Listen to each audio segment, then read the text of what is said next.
ദേവമനുഷ്യന്റെ സ്നേഹഗീത അധ്യായം 201 വാല്യം 5 മാർജ്യാമിന്റെ പരീക്ഷ. ഈശോയും മേരിയും അവരുടെ മധ്യേ ബാലനും മുൻപിൽ, പിന്നാലെ അപ്പസ്തോലന്മാരും സ്ത്രീകളും. എല്ലാവരും മത്സ്യകവാടത്തോടടുത്തു. ഇത് ബുധനാഴ്ച രാവിലെയാണ് എന്ന് തോന്നുന്നു. നേരത്തെ പറഞ്ഞിരുന്നതനുസരിച്ച് അരിമത്യ ജോസഫ് എത്തിയിട്ടുണ്ട്.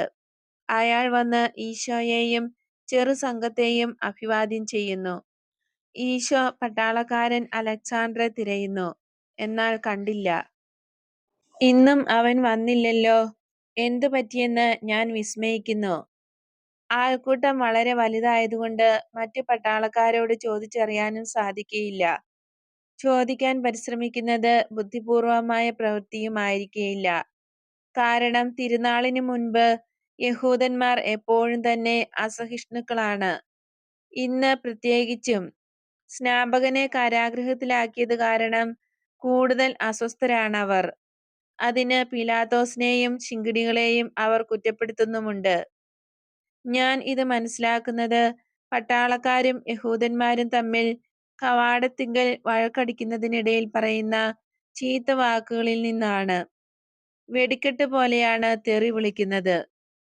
ഗലീലയായിൽ നിന്ന് വന്നിരിക്കുന്ന സ്ത്രീകൾക്ക് ഇത് കേട്ടിട്ട് വലിയ ഇടർച്ചയാകുന്നു.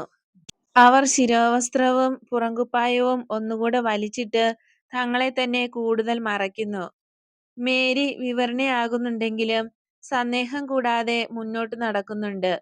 മകനെ നോക്കിക്കൊണ്ട് നിവർന്ന് മഹത്വത്തോടെയാണ് നടക്കുന്നത്. ഈശോ യഹൂദന്മാരോടാകട്ടെ പട്ടാളക്കാരോടാകട്ടെ ഒരു വാക്കുപോലും പറയുന്നില്ല.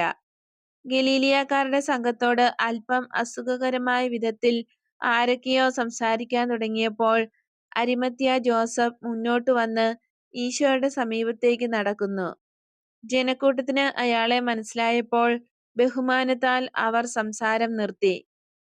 അവസാനം മത്സ്യകവാടം അവർ പിന്നിട്ടു. പട്ടണത്തിലേക്ക് വരുന്ന ജനങ്ങൾ തിരമാല അടിക്കുന്നത് പോലെയാണ് നീങ്ങുന്നത്. കഴുതകളും കാലിക്കൂട്ടങ്ങളുമായി തെരുവുകളിൽ ധൃതിയിൽ നീങ്ങുന്നു. ഗുരുവേ, ഞങ്ങൾ ഇവിടെയുണ്ട്, തോമസ് വിളിച്ചു പറയുന്നു. കവാടത്തിനെതിരെയുള്ള വശത്ത് ഫിലിപ്പിന്റെയും ബർത്തലോമിയോയുടെയും കൂടെയാണ് തോമസ്. യൂദാസ് വന്നില്ലേ? നിങ്ങൾ എങ്ങനെ ഇവിടെ വരാനിടയായി? പലരും ചോദിക്കുന്നു. യൂദ വന്നില്ല. ഞങ്ങൾ അതിരാവിലെ ഇവിടെ വന്നു. നിങ്ങൾ നേരത്തെ വന്നെങ്കിലോ എന്ന് പേടിച്ചാണ് കാലെ കൂട്ടി പോന്നത്. യൂദായെ ഞങ്ങൾ കണ്ടതേയില്ല. ഇന്നലെ ഞാൻ അവനെ കണ്ടു. സാദോക്കിന്റെ കൂടെയായിരുന്നു അവൻ. നിയമജ്ഞൻ സാദോക്കിനെ ജോസഫ് അറിയുമല്ലോ. മെലിഞ്ഞ വൃദ്ധൻ, കണ്ണിന്റെ താഴെ ഒരു മുഴയുണ്ട്. മറ്റാളുകളും യുവാക്കൾ അവന്റെ കൂടെ ഉണ്ടായിരുന്നു. ഞാൻ ഹലോ യൂദാസ് എന്ന് ഉച്ചത്തിൽ വിളിച്ചു പറഞ്ഞിട്ട് അവൻ ഒരു മറുപടിയും തന്നില്ല. എന്നെ അറിയാത്ത ഭാവം നടിച്ചു. ഇവൻ എന്ത് പറ്റിയെന്ന് എന്നോട് തന്നെ പറഞ്ഞുകൊണ്ട് ഏതാനും മീറ്റർ ദൂരം ഞാൻ പിൻചെന്നു. അവൻ സാദോക്കിനെ വിട്ട് സമപ്രായക്കാരായവരുടെ കൂടെ പോയി. സാദോക്കിന്റെ കൂടെ നടന്നപ്പോൾ അവൻ ഒരു ലേവായനാണെന്ന് തോന്നുമായിരുന്നു. മറ്റുള്ള യുവാക്കൾ ലേവായരല്ല. ഇപ്പോൾ അവൻ ഇവിടെങ്ങും ഇല്ല. നമ്മൾ ഇവിടെ വരുമെന്ന് അവൻ അറിഞ്ഞിട്ടുണ്ടു താനും. ഫിലിപ്പ് ഒന്നും പറയുന്നില്ല. മനസ്സിൽ തിളച്ചു പൊള്ളി വരുന്ന വാക്കുകൾ നിയന്ത്രിക്കുവാൻ ബർത്തലോമിയോ അധരങ്ങൾ മുറുക്കി കടിച്ചു പിടിക്കുന്നു. അധരങ്ങൾ കാണാനേയില്ല. കൊള്ളാം, എന്തായാലും നമുക്ക് പോകാം. അവന്റെ അസാന്നിധ്യ നിമിത്തം ഞാൻ കരയാനൊന്നും പോകുന്നില്ല, പത്രോസ് പറയുന്നു. നമുക്ക് സ്വല്പനേരം കാത്തു നിൽക്കാം. ഒരുപക്ഷെ തിരക്കുകൊണ്ട് അവൻ താമസിച്ചു പോകുന്നതായിരിക്കാം, ഈശോ ഗൗരവത്തിൽ പറയുന്നു. തണലുള്ള ഭാഗത്ത് മതിലിനോട് ചേർന്ന് അവർ നിൽക്കുന്നു. സ്ത്രീകൾ ഒരുമിച്ച് ഒരിടത്തും പുരുഷന്മാർ ഒരുമിച്ച് വേറൊരു കൂട്ടമായിട്ട് നിൽക്കുന്നു. എല്ലാവരും അവരുടെ ഏറ്റവും നല്ല വസ്ത്രങ്ങളാണ് ധരിച്ചിരിക്കുന്നത്. പത്രോസ് എത്ര വിശിഷ്ടമായിട്ടാണ് ഒരുങ്ങി വന്നിരിക്കുന്നത്. മഞ്ഞുപോലെ വെണ്മയുള്ള പുതിയ ശിരോവസ്ത്രം, ചുവപ്പും സ്വർണവും നിറത്തിലുള്ള ചിത്രത്തുന്നലുകളുള്ള വക്കുകൾ, ഏറ്റവും നല്ല ഉടുപ്പ്, കടും ചുവപ്പ് നിറം, ശിരോവസ്ത്രത്തിൻ്റെതുപോലെയുള്ള തുണി കൊണ്ടുള്ള ബെൽറ്റ്, കടാര് പോലെയുള്ള ഒരു കത്തി, കൊത്തുപണികളുള്ള കൈപ്പിടി, പിച്ചള കൊണ്ട് നിർമ്മിച്ചിരിക്കുന്ന മിന്നുന്ന ഉറ. തിളങ്ങുന്ന കത്തി അകത്തുള്ളത് കാണാം. ഇത് ബെൽറ്റിൽ തൂക്കിയിട്ടിരിക്കുന്നു. മറ്റുള്ളവരും ഏകദേശം ഇതുപോലെ തന്നെയാണ് ഒരുങ്ങി വന്നിരിക്കുന്നത്. ഈശോയ്ക്ക് മാത്രം ആയുധമില്ല. ഈശോ വെള്ള ഉടുപ്പും നല്ല നീല നിറത്തിലുള്ള പുറങ്കുപ്പായവും ധരിച്ചിരിക്കുന്നു. പുറങ്കുപ്പായം തീർച്ചയായും മേരി മഞ്ഞുകാലത്ത് നെയ്തെടുത്തതായിരിക്കണം. മാർജാമിന്റെ ഉടുപ്പിന് ഇളം ചുവപ്പ് നിറമാണ്. കഴുത്തിലും കൈത്തണ്ട ഭാഗത്തും അടിയിലത്തെ പടിയിലും കടും ചുവപ്പ് നിറം. അരക്കെട്ടും പുറങ്കുപ്പായത്തിന്റെ അടിയിലത്തെ പടിയും ഇതേ നിറത്തിൽ തന്നെ ചിത്രത്തുന്നലുകളുള്ളവയാണ്. പുറങ്കുപ്പായം ബാലൻ കൈത്തണ്ടയിൽ തൂക്കിയിട്ടിരിക്കുന്നു. ഇടയ്ക്കിടെ സന്തോഷത്തോടെ അത് തൊട്ടു നോക്കുന്നുണ്ട്. ഇടയ്ക്കിടെ അവൻ തലയുയർത്തി നോക്കുന്നു. മുഖത്ത് കുറച്ച് പുഞ്ചിരിയും കുറച്ച് വിഷമവും സ്ഫുരിക്കുന്നു. പത്രോസിന്റെ കയ്യിൽ ഒരു ചെറിയ പൊതിക്കെട്ടുണ്ട്. അത് വളരെ സൂക്ഷിച്ചാണ് പിടിച്ചിരിക്കുന്നത്. സ്വല്പം സമയം കടന്നുപോയി. യൂദാസ് വരുന്ന ലക്ഷണമൊന്നുമില്ല. അവന് വരാൻ തോന്നിയില്ല. പത്രോസ് പിറുപിറുക്കുന്നു. വേറെന്തോ പറയാനൊരുങ്ങുകയാണ്. എന്നാൽ ജോൺ പറയുന്നു, ഒരുപക്ഷെ അവൻ സുവർണ കവാടത്തിലായിരിക്കാം കാത്തു നിൽക്കുന്നത്. അവർ ദേവാലയത്തിലേക്ക് പോകുന്നു. എന്നാൽ യൂദാസ് അവിടെയില്ല. അരിമത്യ ജോസഫിന് ക്ഷമ കെട്ടു. അയാൾ പറയുന്നു, നമുക്ക് പോകാം. മാർജിയാം ആകെ വിളറുന്നു. മേരിയെ ചുംബിച്ചുകൊണ്ട് അവൻ പറയുന്നു, എനിക്ക് വേണ്ടി പ്രാർത്ഥിക്കണമേ. പ്രാർത്ഥിക്കാം കുഞ്ഞേ, നീ ഭയപ്പെടേണ്ട. നീ നല്ല മിടുക്കനല്ലേ. മാർജിയാം പിന്നീട് പത്രോസിനെ കെട്ടിപ്പിടിക്കുന്നു. പത്രോസിനെ കരം പിടിച്ച് അമർത്തുന്നു. എന്നിട്ടും ധൈര്യം കിട്ടുന്നില്ല. അവന് ഈശോയുടെ കയ്യിൽ പിടിച്ചാൽ കൊള്ളാമെന്നുണ്ട്. മാർജിയാം, ഞാൻ നിനക്ക് വേണ്ടി പ്രാർത്ഥിക്കാൻ പോവുകയാണ്. ഞാൻ വരുന്നില്ല. പിന്നീട് നിന്നെ ഞാൻ കണ്ടുകൊള്ളാം. ഗുരുവേ, നീ വരുന്നില്ലേ?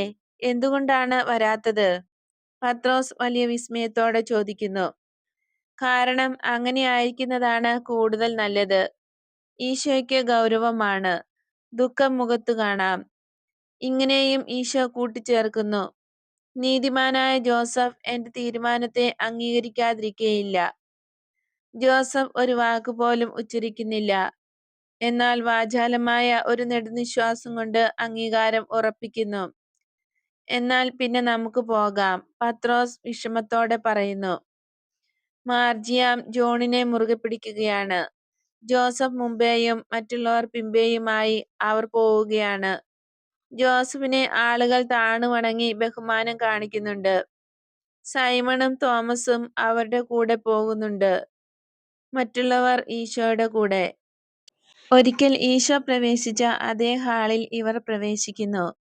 ഒരു മൂലയിൽ എഴുതിക്കൊണ്ടിരുന്ന ഒരു യുവാവ് ജോസഫിനെ കണ്ട നിമിഷത്തിൽ ചാടി എണീറ്റ് നീലം പറ്റേ എന്ന് പറയാം അയാളെ താണു വണങ്ങുന്നു.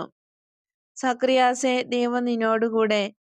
അസ്രിയേലിനെയും ജേക്കബിനെയും ഉടനെ തന്നെ വിളിക്കൂ. യുവാവ് പോയി ഒട്ടും താമസിയാതെ രണ്ടാളുകളെയും കൂട്ടി തിരിച്ചു വന്നു. അവർ റബ്ബിമാരോ സിനഗോഗിലെ അംഗങ്ങളോ നിയമജ്ഞരോ മറ്റോ ആണെന്ന് തോന്നുന്നു. എനിക്കറിഞ്ഞുകൂടാ. വീർത്ത മുഖവുമായി വരുന്ന അവരുടെ നിന്ദാഭാവം ജോസഫിനെ കണ്ടപ്പോൾ മാറിപ്പോകുന്നുണ്ട്. ഇവരോളം ഗാംഭീര്യമില്ലാത്ത 8 പേരും പിന്നാലെ എത്തി. അവരെല്ലാവരും ഇരിക്കുന്നു. അരിമത്യ ജോസഫും കൂടെ വന്നവരും നിൽക്കുകയാണ്. എന്തു വേണം ജോസഫേ? കൂട്ടത്തിൽ പ്രായം കൂടിയ ആൾ ചോദിക്കുന്നു. അബ്രാഹത്തിന്റെ പുത്രനായ ഈ ബാലനെ നിങ്ങളുടെ ജ്ഞാനത്തിന്റെ മുമ്പിൽ ഹാജരാക്കുന്നു. നിയമം അനുശാസിക്കുന്ന പ്രായം ഇവന് തികഞ്ഞിട്ടുണ്ട്. സ്വയം നിയമത്തിന് വിധേയനാകുവാൻ അനുവദിക്കപ്പെട്ടിട്ടുള്ള പ്രായം. ഇവൻ നിന്റെ ബന്ധുവാണോ? വിസ്മയത്തോടെ അവർ പരസ്പരം നോക്കുന്നു. ദൈവത്തിൽ നമ്മളെല്ലാവരും ബന്ധുക്കളാണ്. എന്നാൽ ഇവൻ ഒരനാഥക്കുട്ടിയാണ്. സത്യസന്ധനാണെന്ന് എനിക്ക് നന്നായി അറിയാവുന്ന ഈ മനുഷ്യൻ അവനെ ദത്തെടുത്തിരിക്കുന്നു. കാരണം പിൻഗാമികളില്ലാതിരിക്കുവാൻ അയാൾ ആഗ്രഹിക്കുന്നില്ല. ആരാണയാൾ? അയാൾ തന്നെ മറുപടി പറയട്ടെ. ഗലീലിയനായ നീ ഈ പിതൃത്വം ഏറ്റെടുക്കുകയാണോ? എന്തിന്? അനാഥരെയും വിധവകളെയും സംരക്ഷിക്കണമെന്ന് നിയമത്തിൽ എഴുതപ്പെട്ടിരിക്കുന്നു. അതാണ് ഞാൻ ചെയ്യുന്നത്. നിയമം നന്നായി പഠിക്കാൻ അവന് കഴിവുണ്ടോ? നിയമത്തിന്റെ പുത്രനാകാൻ യോഗ്യത എന്നാൽ കുട്ടി, നീ ആരാണെന്ന് പറയൂ. ജോണിന്റെ പുത്രൻ ജാബസ്, മാർജിയ, എമ്മാവൂസിനടുത്തുള്ള നാട്ടിൽ നിന്ന്. 12 വർഷം മുമ്പാണ് ഞാൻ ജനിച്ചത്. അപ്പോൾ നീ ഒരു യൂദയാക്കാരനാണല്ലോ. ഗലീലിയനായ ഒരാൾ ഇവനെ സംരക്ഷിക്കാൻ നിയമം അനുവദിക്കുന്നുണ്ടോ? നിയമങ്ങൾ നമുക്ക് പരിശോധിച്ചു നോക്കാം. ഞാൻ എന്താണ്, ഒരു കുഷ്ഠരോഗിയാണോ? ശപിക്കപ്പെട്ടവനാണോ? പത്രോസിന് ദേഷ്യം തിളച്ചു പൊങ്ങുന്നു. സൈമൺ, ശാന്തമായിരിക്കൂ. അവനു വേണ്ടി ഞാൻ സംസാരിച്ചു കൊള്ളാം. ഞാൻ നിങ്ങളോട് പറഞ്ഞു, ഈ മനുഷ്യന് വേണ്ടി ഞാൻ നിങ്ങൾക്ക് ഉറപ്പ് തരുന്നു എന്ന്. എന്റെ കുടുംബത്തിലെ ഒരംഗം എന്ന പോലെ ഇയാളെ എനിക്കറിയാം.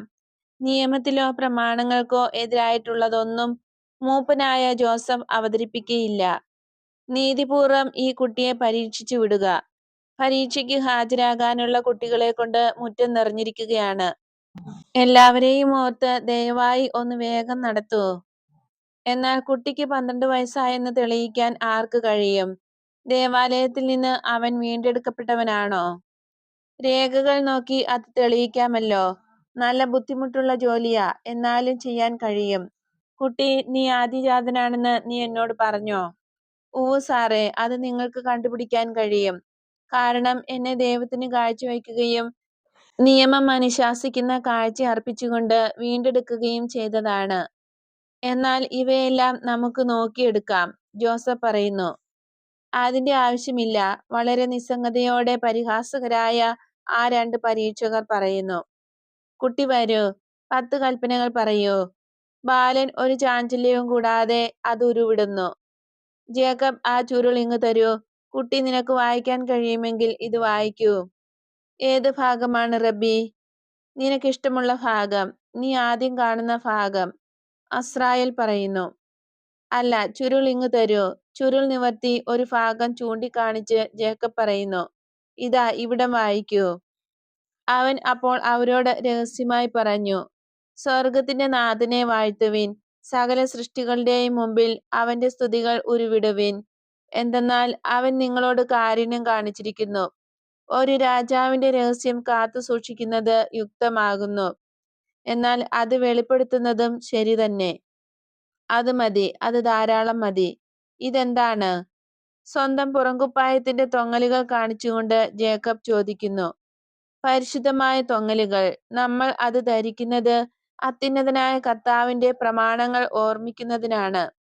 ഏതു തരം മാംസവും ഭക്ഷിക്കുന്നത് ഇസ്രായേലിന് നിയമാനുസൃതമാണോ? അസ്രിയേൽ ചോദിക്കുന്നു. അല്ല സാറേ, ശുദ്ധമെന്ന് കൽപ്പിച്ചിട്ടുള്ളവ മാത്രമേ ഭക്ഷിക്കാൻ പാടുള്ളൂ. പ്രമാണങ്ങൾ എന്നോട് പറയൂ. ബാലൻ ഒരറ്റം മുതൽ ഉരുവിടാൻ തുടങ്ങുന്നു. നീ ചെയ്യരുത്, ചെയ്യരുത്. അത് മതി. ഒരു ഗലീലേയൻ എന്ന നിലയ്ക്ക് ഇത് വളരെയധികം തന്നെ. മനുഷ്യ, ഇപ്പോൾ നിങ്ങൾ സത്യം ചെയ്തു പറയണം, കുട്ടിക്ക് പ്രായം തികഞ്ഞുവെന്ന്. പത്രോസിന് നല്ല ഭവ്യതയിൽ മഹിമയോടെ സംസാരിക്കാൻ കഴിയുന്നുണ്ട്. പിതാവ് എന്ന നിലയ്ക്ക് ഒരു പ്രസംഗം തന്നെ പറയുന്നു. നിങ്ങൾക്ക് ബോധ്യപ്പെട്ടതുപോലെ എന്റെ മകന് നിശ്ചയിക്കപ്പെട്ട പ്രായം പൂർത്തിയായിരിക്കുന്നു. ഇപ്പോൾ സ്വന്തം കാര്യം നടത്തുവാൻ തക്ക അറിവുണ്ട്. കാരണം കൽപ്പനകൾ, പ്രമാണങ്ങൾ, ഉപദേശങ്ങൾ, പാരമ്പര്യങ്ങൾ, തഴക്കങ്ങൾ, കർമ്മങ്ങൾ, അനുഗ്രഹങ്ങൾ, പ്രാർത്ഥനകൾ ഇവയെല്ലാം പഠിച്ചിട്ടുണ്ട്. നിങ്ങൾക്ക് അവ മനസ്സിലായി കഴിഞ്ഞിരിക്കുന്ന സ്ഥിതിക്ക് അവന് പ്രായപൂർത്തി വന്നതായി പ്രഖ്യാപിക്കണമെന്ന് അവനും ഞാനും ആവശ്യപ്പെടുന്നു. വാസ്തവത്തിൽ ഇക്കാര്യം ഞാൻ ആദ്യമേ തന്നെ പറയേണ്ടതായിരുന്നു. എന്നാൽ പാരമ്പര്യം ഇവിടെ ലംഘിക്കപ്പെട്ടു. അത് ഗലീലിയക്കാരല്ല ചെയ്തത്.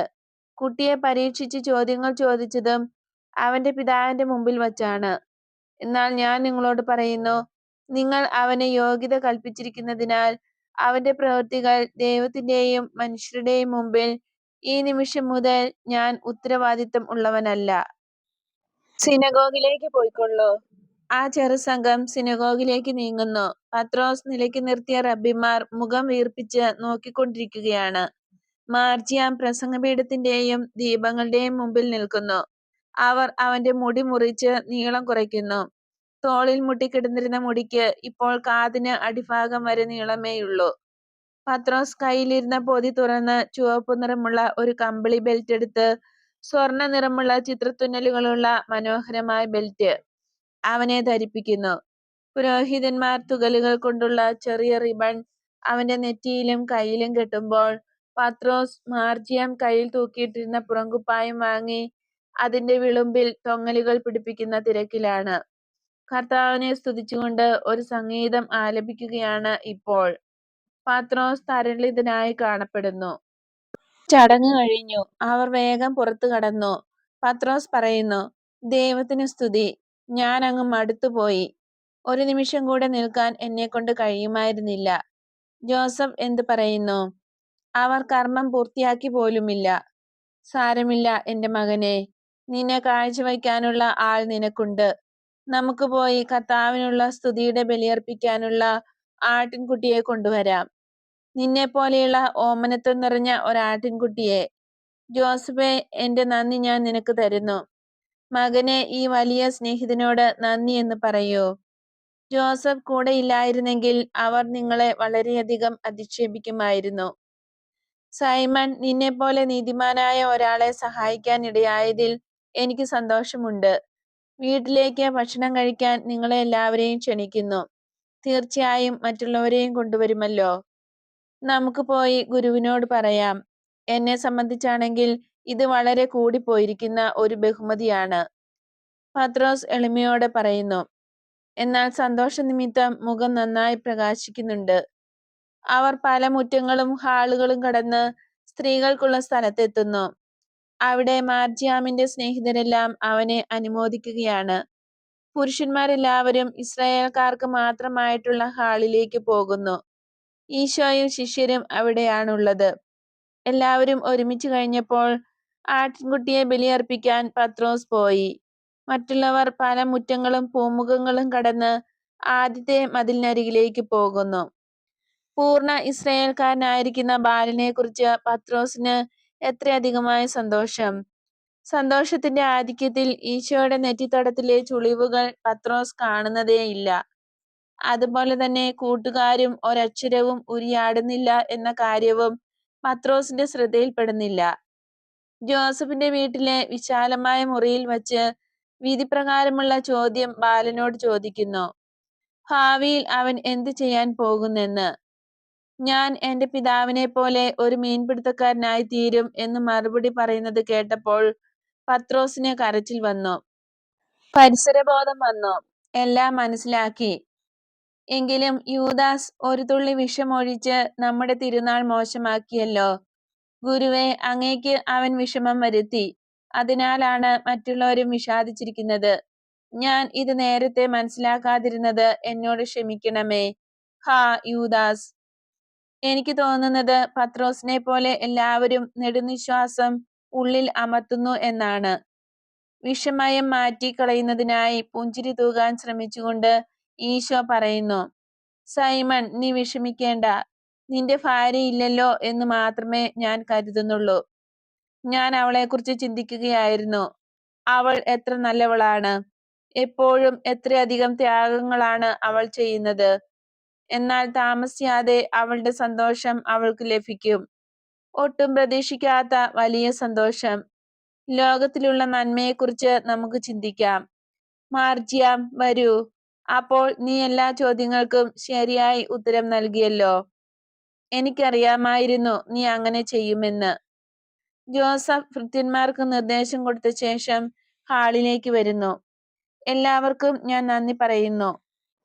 നിങ്ങൾ എന്നെ ഇന്ന് യുവത്വത്തിലേക്ക് കൊണ്ടുവരികയാണ്. ഈ കർമ്മം വഴിയായി ഗുരുവിനെയും അവന്റെ അമ്മയെയും ബന്ധുക്കളെയും നിങ്ങളെല്ലാവരെയും എന്റെ ഭവനത്തിൽ സ്വീകരിക്കാനുള്ള ഭാഗ്യവും ബഹുമതിയും എനിക്ക് കൈവരികയും ചെയ്തിരിക്കുന്നു. വെളിയിൽ തോട്ടത്തിലേക്ക് വരൂ. അവിടെ തണുപ്പുണ്ട്, പുഷ്പങ്ങളും ധാരാളം. ഇതോടെ ദർശനം അവസാനിക്കുന്നു.